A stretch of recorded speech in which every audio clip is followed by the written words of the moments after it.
Možno si to zažila už aj ty. Snažíš sa, ponúkaš svoje služby a vôbec nič sa nedieje.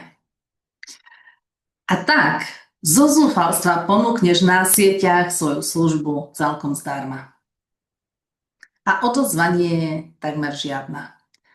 A možno sa ozve nejakých zopár známych a tí sa ešte tvária, ako by ti robili láskavosť. Našla som si čas, vyhradila som si na teba čas. A vtedy to začne v našej hlave neuveriteľne šrotovať. Zrazu sa rozbehne v hlave kolotoč myšlienok, asi na to nemám, asi nie som dosť dobrá. Moja služba je na nič. Asi by som to nemala robiť, nemá to žiadnu hodnotu, nechcú to ani zdarma. V prvom rade ti chcem povedať, že to chápem. Poznám sama ten pocit. Na jednej strane je obrovská túžba pomáhať. Na jednej strane je ten pocit, áno, keby som dostala príležitosť, tak by som ukázala, že som v tom dobrá. Keby som dostala príležitosť, tak by som im zrejme vedela pomôcť. Ale na druhej strane je obrovské množstvo pochybností.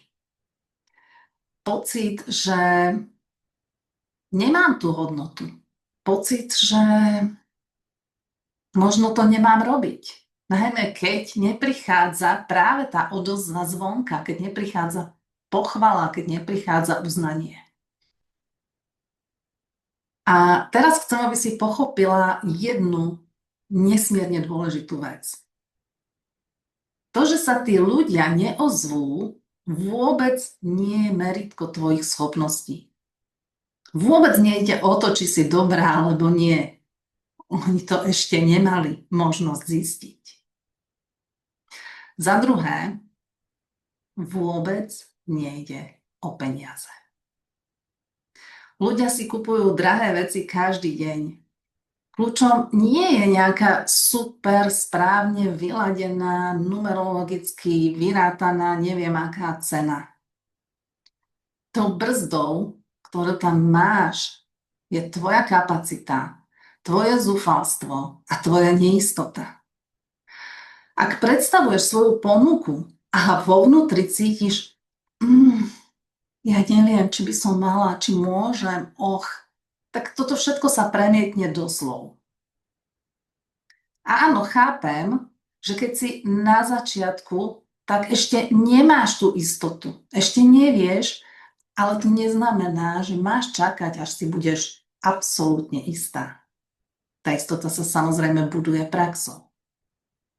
Čiže čo s tým? V prvom rade potrebuješ pochopiť, že pri objednávaní služby, ako je terapia, ide o dôveru. A ľudia si totiž v terapii ľudia si ťa pustia v terapii tak blízko ako nikoho iného.